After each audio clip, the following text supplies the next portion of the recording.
Baik, Assalamualaikum warahmatullahi wabarakatuh. Perkenalkan, nama saya Hidayat Jafar Bajober dengan NIM P101222744, kelas A, Prodi Kesehatan Masyarakat.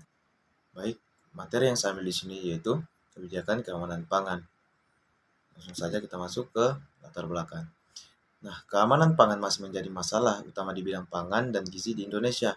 Menurut Undang-Undang Nomor 18 Tahun 2012, keamanan pangan adalah kondisi dan upaya yang perlu dilakukan untuk mencegah pangan dari kemungkinan pencemaran biologis, kimia, dan benda lain yang dapat mengganggu, merugikan, dan membahayakan kesehatan manusia serta tidak bertentangan dengan agama, keyakinan, dan budaya masyarakat sehingga aman untuk dikonsumsi. Pangan atau disebut juga makanan merupakan kebutuhan pokok setiap manusia. Keamanan serta kebersihan makanan tersebut adalah hal yang penting, perlu diperhatikan oleh masyarakat. Hal ini bertujuan agar kesehatan masyarakat tetap terjaga dan terhindar dari efek samping kontaminasi makanan, penyalahgunaan bahan makanan, dan keracunan makan. Baik, kita masuk ke definisi kebijakan keamanan pangan. Nah, keamanan pangan adalah kondisi dan upaya yang diperlukan untuk memastikan bahwa makanan aman untuk dikonsumsi dan tidak menyebabkan cedera atau kerugian kesehatan pada konsumen. Ini mencakup serangkaian praktek yang dilakukan sepanjang rantai makanan, melalui dari pengolahan, penyimpanan, distribusi, hingga persiapan dan konsumsi makanan. Praktek-praktek keamanan pangan bertujuan untuk mencegah kontaminasi makanan, baik oleh mikroorganisme patogen, bahan kimia berbahaya, atau benda asing lainnya yang bisa memasuki makanan. Keamanan pangan juga berkaitan dengan informasi yang akurat dan jelas tentang cara penanganannya, penyimpanannya, dan persiapan makanan yang benar untuk menghindari keracunan makanan, penyakit yang ditularkan melalui makanan. Nah, kita masuk ke tujuan kebijakan keamanan pangan.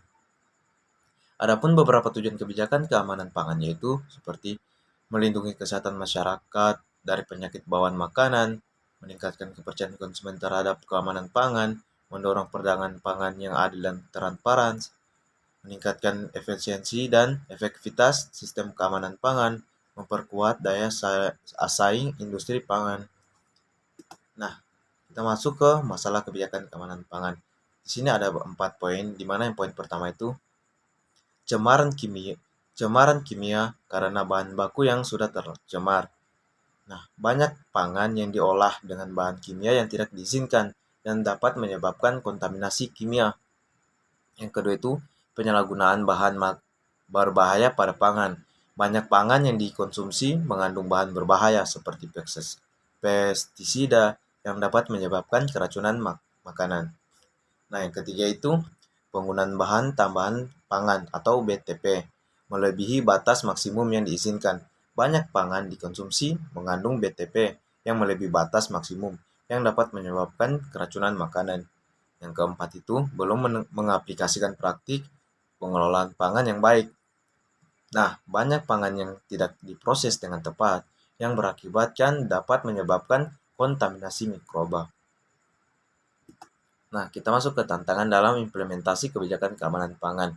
Implementasi kebijakan keamanan pangan di Indonesia masih menghadapi beberapa tantangan antara lain seperti yang pertama itu keterbatasan sumber daya, kurangnya anggaran tenaga ahli, dan infrastruktur untuk mendukung implementasi kebijakan keamanan pangan.